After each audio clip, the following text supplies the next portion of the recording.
He studied the dictionary, which is basically, if you're dyslexic, that's a monster. It's a terrifying idea to look through a dictionary. But he learned and taught himself new words, and he wrote them down and turned it into he took his greatest weakness and made it his greatest strength. I think it's been unbelievable to see these kids work with such creativity, teamwork.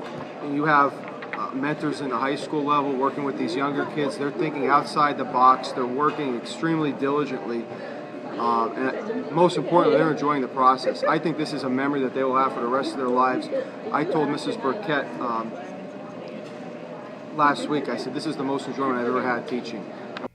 After they did all that academic hard work of looking through the textbooks and the dictionaries and then finding their words, to see them really problem solve how to create those words into images was so interesting. And having the ability to have Victor around to sit with each one of the students and give them one-on-one help was it was awesome, just because they got to work with a real-life resident artist. One of the things I really loved about this activity is not only do the students are they able to have that opportunity to tap into their artistic, creative, visual arts side, but they also were they were doing an activity with the dictionary and looking up words that they don't know and trying to read the words and figure out what they mean, and then actually write sentences. And that is what's really hard for our students. So it was great for them to see that they could find excitement in learning new words, and so they were really doing a lot of what by nature is really hard for them.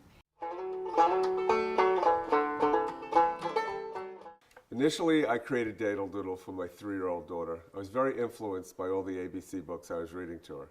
Simultaneously to reading the books to her, she was calling me Daddy Acorn. She was prefixing everything with the word acorn. I started to make her an ABC book, and the first letter of the ABC book was A is for anti-gravity acorn. I didn't know what the letter B was going to be. I went to the dictionary for inspiration and found the unexpected. It seemed more exciting to me to work with words I never heard before, bringing a new vocabulary into the ABC world. I found myself being entertained while making something completely different and counterintuitive.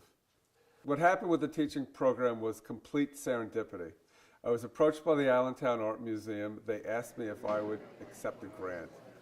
I had to be an artist in residence in a local high school. I went to the school and presented my paintings and drawings and my illustration task to an auditorium of students. Serendipitously, 26 kids signed up to take the class. I gave them the assignment I gave myself. Each kid in the class got a letter. They read that section of the dictionary, found 2 or more words they didn't know, and started illustrating them. As they were illustrating them, I helped them with their composition and design and the fundamentals of composing an image. The kids were looking at these definitions and their imaginations were leapfrogging. They were coming up with characters doing things that were completely unintuitive and all the way out of the box. The first grant brought me into this school. Everybody loved the results. They asked me if I would accept another grant. I went back to Panther Valley this time. Instead of 26 kids, they supplied me with 78 students. 26 of the kids were high school age.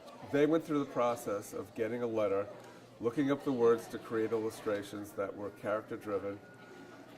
The next 26 kids created illuminated letters to go with the characters, and then another 26 children of elementary school age, 8 and 9-year-olds, they created stories to go along with the characters that the high school students were illustrating. The wonderful thing about working at Panther Valley was Miss Kim Burkett. She wanted to turn this project into a book, which gave the kids a real sense of accomplishment. To make the project even bigger and more important, not only were they now writing stories to their illustrations, but we now also want to make a book, as a hardcover book, as a culminating project.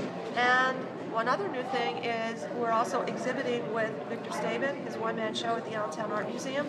He has invited us along with him to contribute our pictures, so we will also have our pieces, our student artwork, being shown at the Allentown Art Museum with his one-man show. So we'll be exhibiting for 3 months down at the Allentown Art Museum. So we're real happy. I had my first show in a strip mall in Queens, in an alley between two buildings. The Panther Valley students debuted their work next to my work in the Allentown Art Museum. The kids were excited about this and got into it at a very high level. I had the letter N. It's Nabob, Nabarlik, Napafor, Nevis.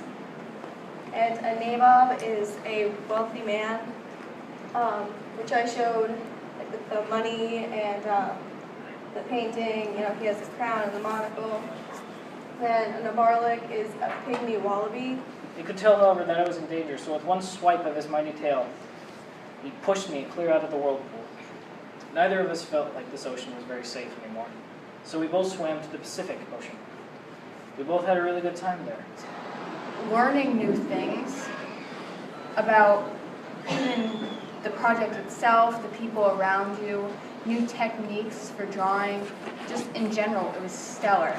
This project was very fun to work on. It was an extremely great learning experience, and it was a great opportunity to learn something new about myself and all these other words, and I never really thought something like this I could be part of, but then I realized that it was just something really great.